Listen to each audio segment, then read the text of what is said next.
앞으로는 방향성을 염두에 둔 나만의 가게여야 생존 확률이 높아집니다. 그 본질이 중요해요. 네, 안녕하세요. 창풀직입니다. 오늘 말씀드릴 주제는 최악의 자영업 시장이라고 부르죠. 그래도 뭐 다 최악이긴 하겠습니까? 요즘 성장하는 가게들의 특징, 여기에 대한 것들 좀 얘기 좀 해보려고 합니다. 초보 창업자분들이 봤을 때 이 내용을 어느 정도 좀 아셔야 방향성을 좀 잡을 수가 있어요. 그리고 트렌드나 내가 해야 될 것들에 대한 방향과 여기에 대한 개념 정리가 좀 돼야 스스로 좀 생각할 수 있는 것들이 좀 생기실 거예요. 예를 들어서 요즘 사람들이, 특히 젊은 층들, 1분 이상 영상 보는 거를 싫어한다고 합니다. 틱톡이 그래서 유행을 하는 거고, 저 영상 긴 것들이 이거 젊은 사람들이 안 볼 거 아니에요? 길어가지고. 그래도 유튜브도 쇼츠만 본단 말이에요. 쇼츠 보고 넘기고 이러다 보니까 이런 것들을 사람들은 트렌드라고 부르고 많은 조회수를 얻기 위해서 그런 식으로 또 영상을 만드는 거지. 근데 재밌는 거는요, 저도 유튜브를 안 보는 건 아닙니다. 근데 본다기보다도 저는 사실 새벽에 잘 깨가지고 잠이 안 오면 그냥 유튜브를 좀 틀어놓고 자거든요. 근데 저는 1, 2분짜리는 거의 본 적이 없는 것 같아요. 평상시에는 유튜브 볼 시간이 없으니까. 그래서 아무리 짧아도 20분 정도 되는 것들을 보고, 그리고 또 한번 봤던 거를 반복해서 보는 습성이 있거든요. 그럼 이거는 트렌드랑은 반대인 거 아닙니까? 제 스타일이. 근데 중요한 건 그 영상들을 보게 되면, 창업 관련 영상들은 아니지만 어쨌든 이것도 막 수십만 회가 나오는 조회수란 말이에요. 그러면 그쪽 트렌드 입장에서 봤을 때는 나는 이상한 사람인 건데, 그 이상한 사람들은 역시 또 한 축을 담당해서 또 살고 있는 겁니다. 그래서 양쪽 밸런스 있게 양쪽 방향이 같이 가는 거죠. 한쪽이 유행을 타게 되면 다른 한쪽이 반드시 있다라는 얘기입니다. 자, 그럼 우리가 창업적으로 또 생각을 해보자고요. 여기저기서 900원짜리 닭날개, 1900원짜리 맥주 이런 거 팔잖아요. 이것들이 어떻게 보면 유튜브 쇼츠 같은 맥주집인 건데, 그리고 또 한쪽에서는 건강과 다이어트 열풍이야. 그래서 점심에는 무조건 샐러드나 포케를 먹는 문화가 있다고 치자고요. 그럼 중요한 건 한쪽에서는 되게 간단하게 가볍게 간편식으로, 아니면 맥주도 가볍게 이런 게 있다고 치는데, 또 한쪽에서는 인당 19,000원, 뭐 2만원 정도 내면은 오대지게 많이 먹는 이런 무한리필 뷔페 문화가 또 있다라는 거죠. 그런데 이 1,900원짜리 맥주집 창업의 본질이 뭘까요? 1,900원이 본질일까요? 아니면 일본풍이 본질일까요? 아니면 닭날개가 본질일까요? 그냥 단순히 커피와 디저트를 앞에 두고 앞에 있는 상대방과 대화를 한다, 이렇게 하는 것처럼 밤에 맥주와 가벼운 안주를 앞에 두고 대화를 한다, 이게 본질인 겁니다. 그러면은 일본풍 닭날개, 이게 트렌드가 중요한 게 아니라 그 방향성으로 가야 되는 건 맞다는 얘기예요. 근데 사람들은 이 1,900원짜리가 트렌드고 일본풍이 트렌드고 닭날개가 트렌드라고 생각을 해가지고 여기저기 다 똑같이 일본풍 닭날개 1,900원짜리 맥주를 한다는 얘기입니다. 제 얘기는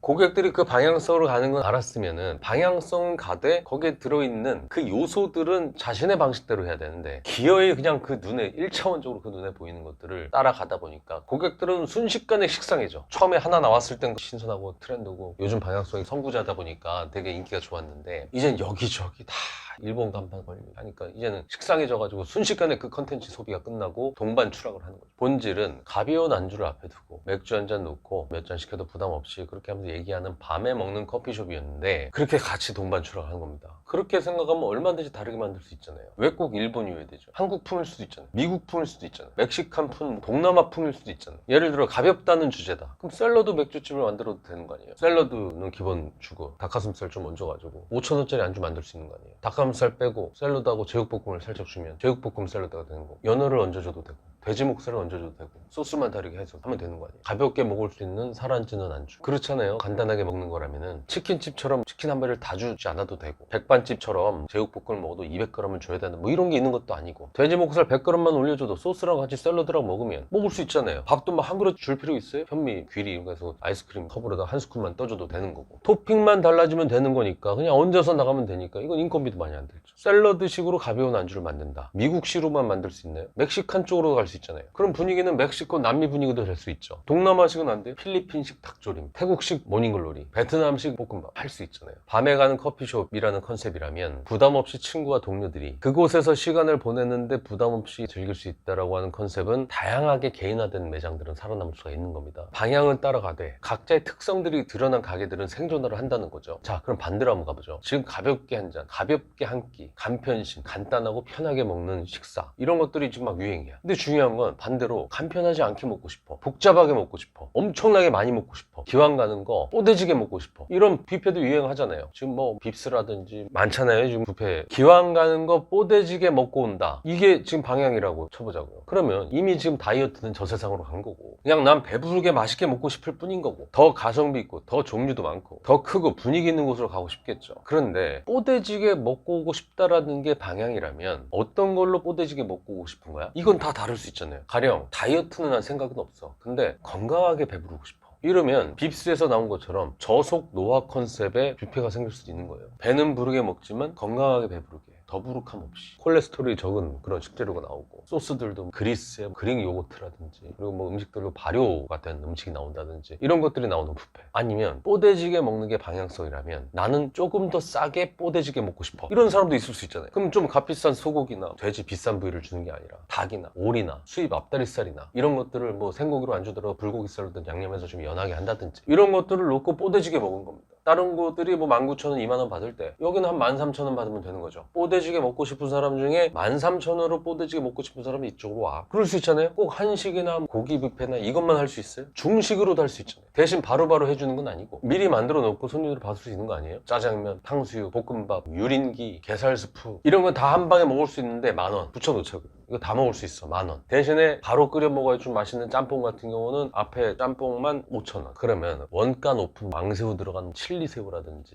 해물 고기 잔뜩 들어가는 팔보채라든지 이런 거 빼고, 양장피라든지 이런 거 빼고, 어느 정도 원가는 낮으면서 소스로 이렇게 뿌려서 먹으면 좀 배불리 먹을 수 있으면서 다양하게 먹고 싶은 이런 사람들은 10,000원인데 10,000원에 지금 뭐 유린기, 게살스프, 짜장면, 탕수육, 볶음밥 다 먹을 수 있는데 올 수 있잖아요. 손님이 주문하면 그때부터 만들기 시작하면 몇 명이 들어가서 일을 해야 되는데 미리 만들어 놓으면 짬뽕 정도만 이렇게 한다, 이러면 인건비도 줄일 수가 있죠. 대신에 10,000원의 행복을 즐길 수 있죠. 근데 짬뽕 5,000원 추가하면 15,000원에 그 집 메뉴를 다 먹을 수 있죠. 플렉스를 하는 겁니다. 중식처럼 탄수화물 폭탄으로 배부르고 싶은 사람도 있고, 고기로 다 배부르고 싶은 사람도 있지만 비건으로 다 배부르고 싶은 사람도 있을 거 아니에요. 비건 뷔페 있을 수 있잖아요. 고기를 완전 배제해서 기껏 뭐 계란 정도만 두고 나머지는 다 채소로 다 뽀대지게 먹어라, 가능한 거예요. 버섯으로 다 막 요리를 한다든지. 뭐가 됐든지 지금 방향성은 뽀대지게 먹는 거라는 겁니다. 뭘로 뽀대지게 먹을 건지는 개인적으로 다 따로 생각해서 장착을 시켜야 된다는 거죠. 방향성은 따라가되 개인화가 돼야 된다는 거예요. 개인화가 아니라 누군가의 성공을 보고 그거를 그대로 따라하게 되면 급속한 컨텐츠 소진으로 인해 가지고 고객으로 하여금 지치게 만들어 가지고 결국 외면받게 되는 거죠. 여기서 가장 최악은 누구냐면 이 사람 저 사람 남녀노소 누구나 즐길 수 있게 만들어 가지고 상권을 초토화 시켜 가지고 수익을 가져가려는 일부 대형 프랜차이즈나 대기업 스타일의 매장 방식으로다가 어정쩡하게 카피해서 어정쩡한 투자금으로다가 어정쩡한 평수를 창업하는 사람들, 망하는 1순위입니다. 어설프게 헐리우드 블록버스터 영화 따라해가지고 만든 것들은 폭망하는 거예요. 관객들은 블록버스터급 영화는 제대로 된 투자, 제대로 만든 것들을 가서 먹으려고 하지 어정쩡하게 따라한 걸로는 안 가요. 대신에 자기 취향대로 독립영화를 보러 갈 수 있잖아요. 우리는 고객층을 세분화를 시켜가지고 명확하게 타겟팅할 필요가 있습니다. 대신에 방향성은 가져가자는 거죠. 앞으로는 방향성을 염두에 둔 나만의 가게여야 생존 확률이 높아집니다. 그 본질이 중요해요. 세상의 진화는 그 본질의 방향에 따라서, 거기에 따라서 진화해 나갔어요. 마차에서 자동차가 나오고, 자동차의 성능들이 계속해서 올라가고, 비행기가 나오고, 기차가 나오고, 전기차가 나오고, 드론이 나오고, 이 모든 것들이 기술 발전의 결과가 아니고요. 그저 인간 본연의 방향성, 더 빠르게, 더 안전하게, 더 싸게 이동하는 탈 것, 인간 본연의 욕구들이 있단 말이에요. 더 싸게, 더 빠르게, 더 안전하게, 그렇게 내가 내 몸을 탈 것들을 이용하고 싶잖아요. 빠르게, 안전하게, 싸게. 이게 본질 아니니까? 그 본질적인 욕구에 따라서 계속해서 진화해 나간 거죠. 혁신에 혁신을 더하고. 이 창업시장의 진화도 비슷합니다. 그리고 그 창업시장이 진화하면서 방향성이 정해지게 되면 그 방향성에 맞춰서 옷을 갈아입고 세상에 나와야 되는 거죠. 급속도로 개인화되는 창업시장입니다. 방향성은 그때그때마다 틀리지만 그 방향성에 맞게끔 개인화가 된 브랜드들은 계속해서 지금도 돈을 벌고 생존하고 있어요. 왜? 그 안에서 경쟁자가 없으니까. 방향성은 똑같기 때문에 고객의 만족도는 얻었어. 근데 여기만의 매장인 거죠. 지금 그런 매장들이 살아남고 있다. 이 부분 좀 기억하시고 초보 창업자분들은 참고하시길 바랍니다. 이상 창풀직이었습니다.